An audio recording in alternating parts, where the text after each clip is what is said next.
President Trump's new immigration plan unveiled late today, and it offers a path to citizenship for nearly 2 million undocumented immigrants who came here as children. That's more than double the number of people currently protected by DACA. Joel Brown in our downtown Raleigh newsroom tonight with reaction from Dreamers. Joel?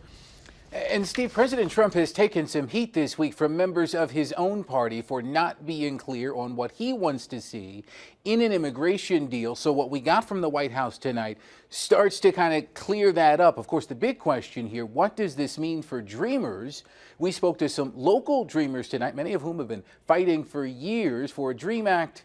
And what we heard from them was cautious optimism.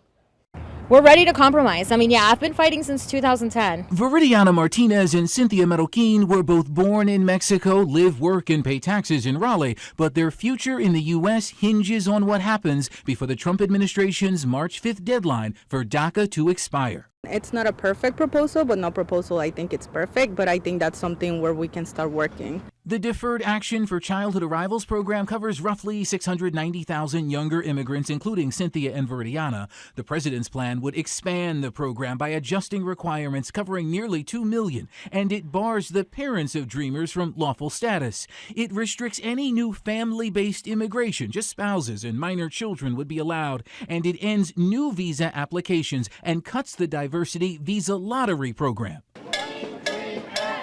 For immigration advocates who've been demanding a so-called clean DREAM Act, the president's plan is not that. I'm furious at the fact that we cannot get just a DREAM Act, right? Just something that addresses dreamers. If it didn't happen back in 2010 when we had President Obama, what makes us think that a clean DREAM Act is going to be able to happen in 2018 with Donald Trump as president? The president also wants Congress to approve $25 billion in border security, including money for that controversial border wall.